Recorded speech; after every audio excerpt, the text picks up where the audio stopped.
And we are back with the third segment of the GSMC Basketball Podcast presented by the GSMC Sports Network. And in this third segment, we are going to be talking about the Celtics series against the Miami Heat. So this was a gentleman's sweep series, even though it wasn't really a gentleman's sweep, I guess This was a relatively easy series, I guess, for the Celtics, because I knew they were going to win in 4 or 5 games. I just thought it was going to be more so in 4 rather than it was going to be in 5. I did not expect the Miami Heat to be able to steal a game, but lo and behold, they were able to do it. So that's sort of how the series went.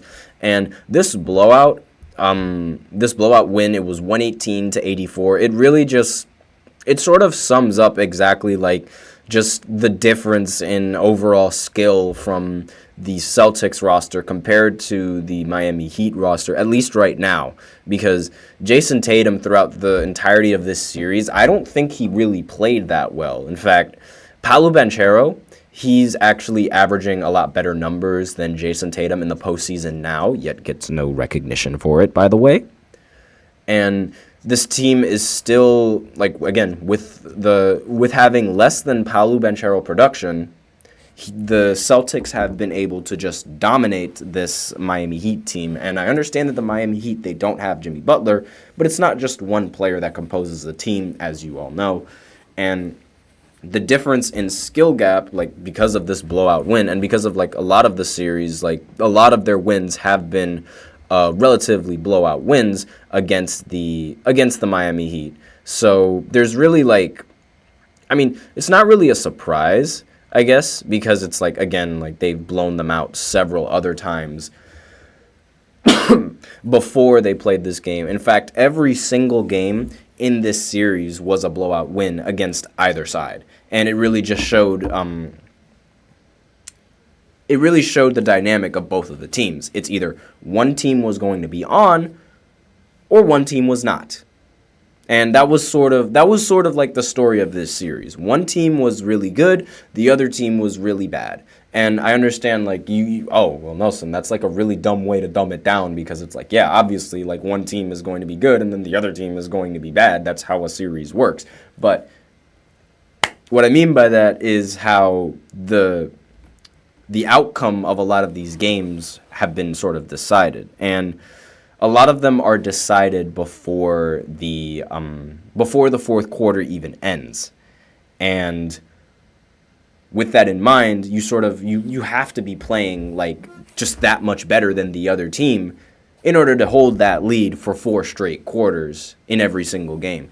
And that's sort of been the way that a lot of these that's sort of been the way that these matchups have been playing out against between the Celtics and the Miami Heat.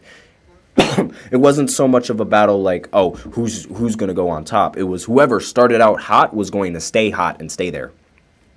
And that sort of has to do that goes into the dynamic and how Boston's offense is, because they take a lot of 3-point shots, and the fact that they take a lot of 3-point shots either gives the other team more possessions to work with, or just racks up the score for the Boston Celtics, because it could essentially go either way. They either make it or they miss it. If they're making a lot of shots, then they're going to come out in a blowout win. If they're missing a lot of shots, then they're going to come out in a blowout loss.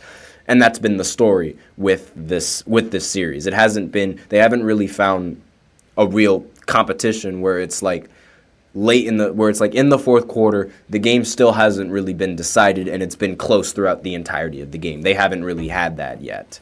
And that being said, I'm not saying that there hasn't really been close moments in the game, but close moments late in the game or at least close moments throughout the entirety of the game where it's okay, well, obviously, these guys are going to win because these guys are hitting their shots. That's sort of been the story of the whole series. Whichever team was hitting shots was going to be the team that was going to win. And there was no real X factor, like how if you were to have Jimmy Butler on the team, that might have been an X factor to when the Celtics were hitting a lot of shots, because they didn't really have that X factor. When the Celtics were going on their runs and hitting a lot of shots and having a lot of blowout wins, the Heat didn't have Jimmy Butler to respond back to that high-powered offense and to respond back to sort of go on that run and things of that nature. They did not have that X factor on their team.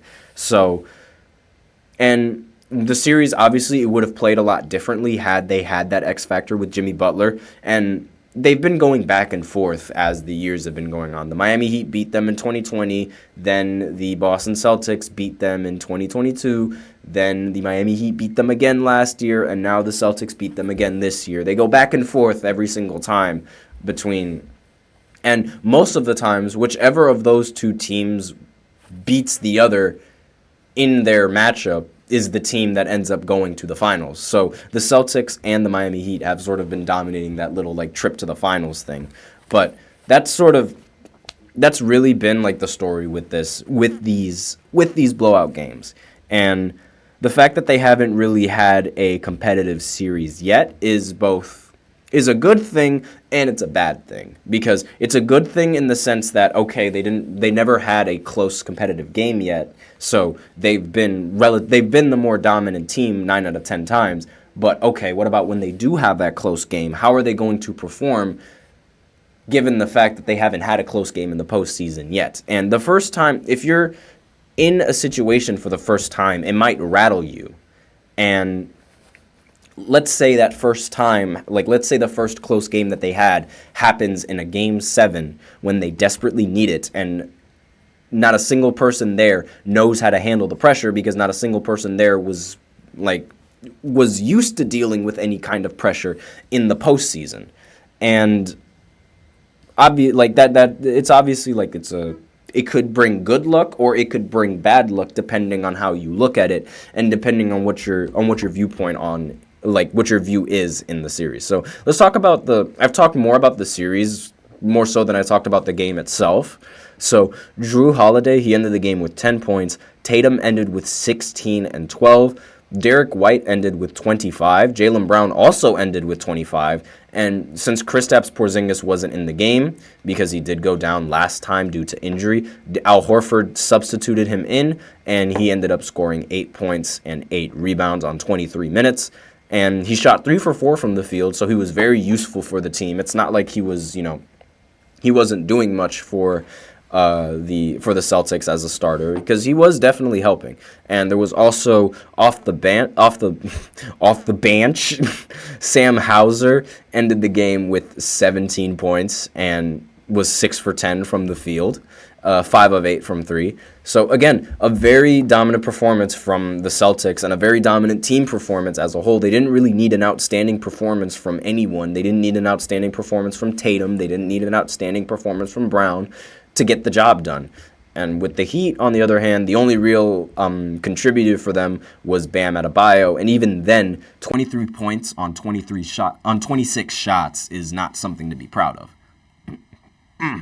Tyler Hero, he also produced for the team 15 points, but again, 15 points on 19 shots is not something to really brag about either. And he shot 1 for 8 from the 3 as well, so, obviously. And the Miami Heat, they were only able to hit 3 3-pointers. As a team in this game, they only hit 3 3-pointers. Obviously, you're not going to win any type of game in this era hitting only 3 3-pointers. And that was the biggest difference maker in this game, the 3-point difference. And it's kind of ironic how the Miami Heat, they had one of their best 3-point shooting games in TD Garden, which was Game 2. And now they come here having one of their worst 3-point games in TD Garden, which is Game 5. And it's a little bit of irony mixed there, but yeah, that was really, really bad shooting coming in from the Miami Heat, and part of the reason why they weren't able to win in this game, if that wasn't abundantly clear. And let me just go ahead. I'm just looking at the box scores. Anything else that I have to say about these games? Any notes that I have?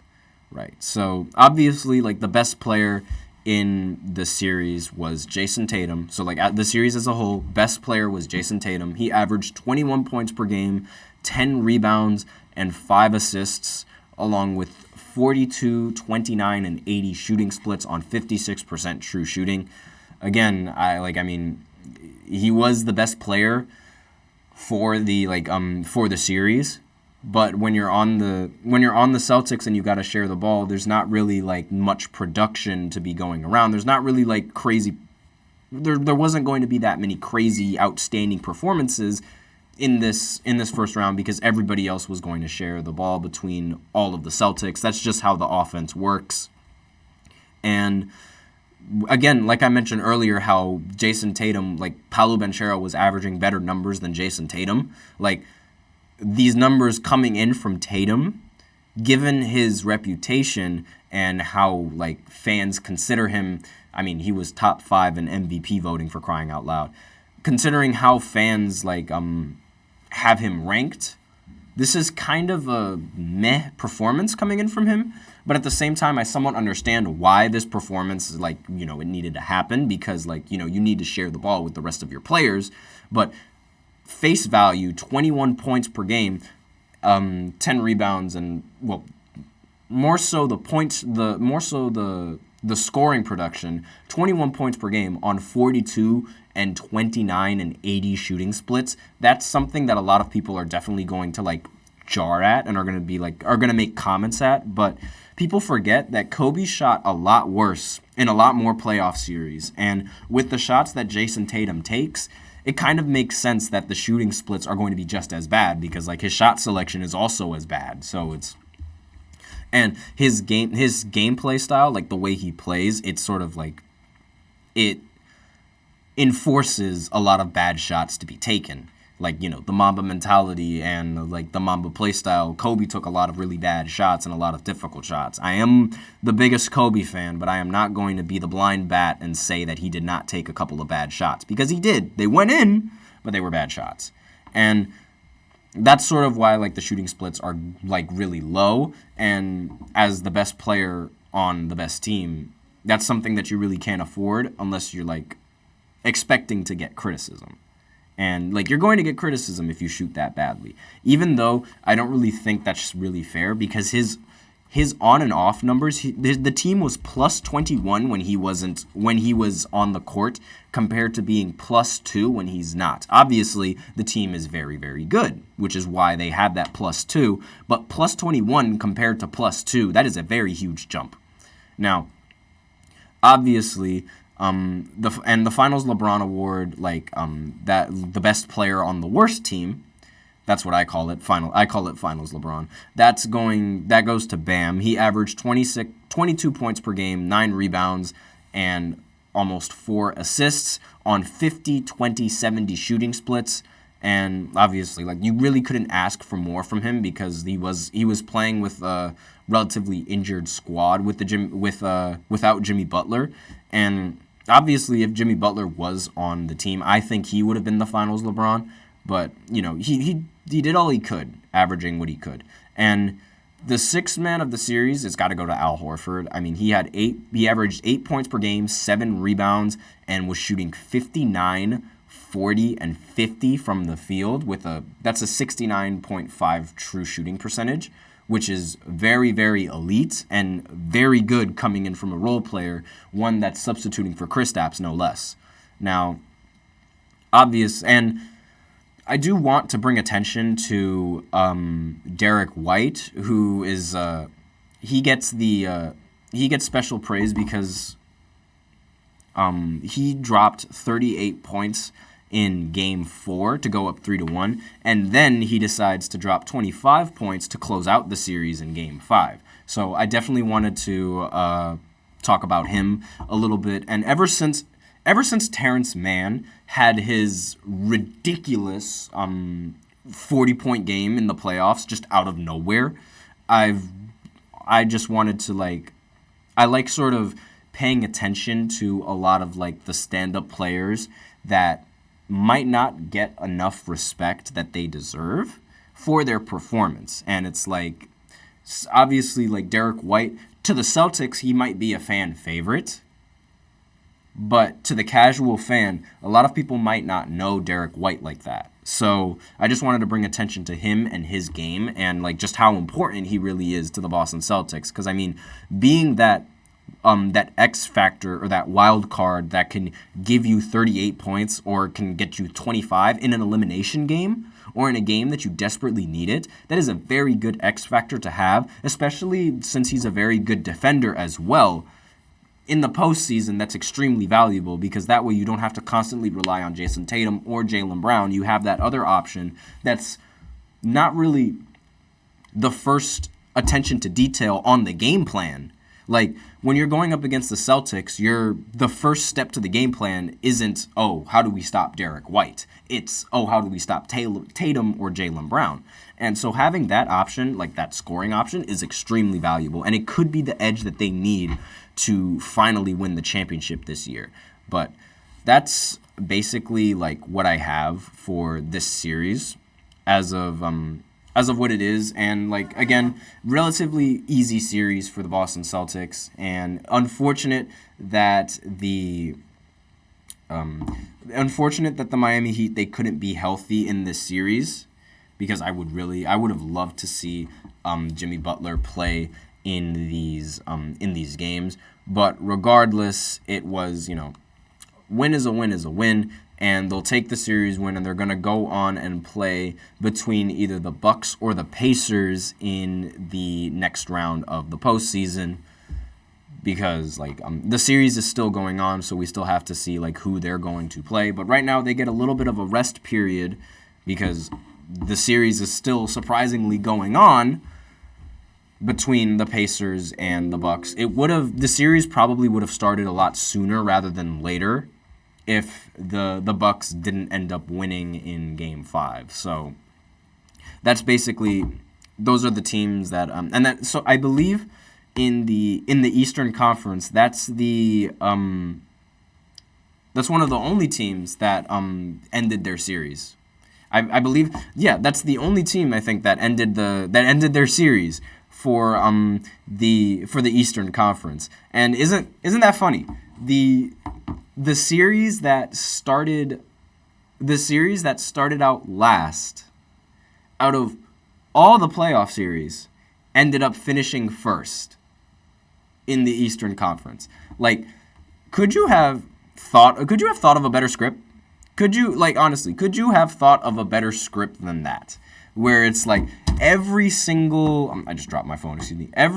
playoff game that happens before that for the Eastern Conference is still going on, but that Celtics series is the one that's over. That is ridiculous to me.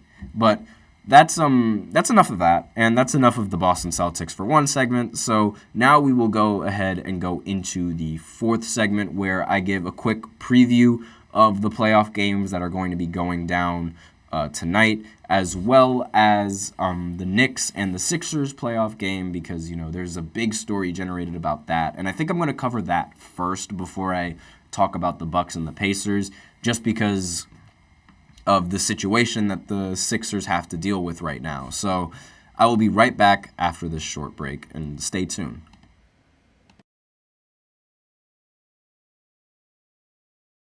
For the best and latest podcasts available anywhere, go to the podcast app on your cell phone and type in GSMC to access free content-rich podcasts on health and wellness, book reviews, sports, entertainment, relationships, social media, movies, technology, finance, and even weird news. Subscribe and download the GSMC Podcast Network's family of shows, available everywhere podcasts are found.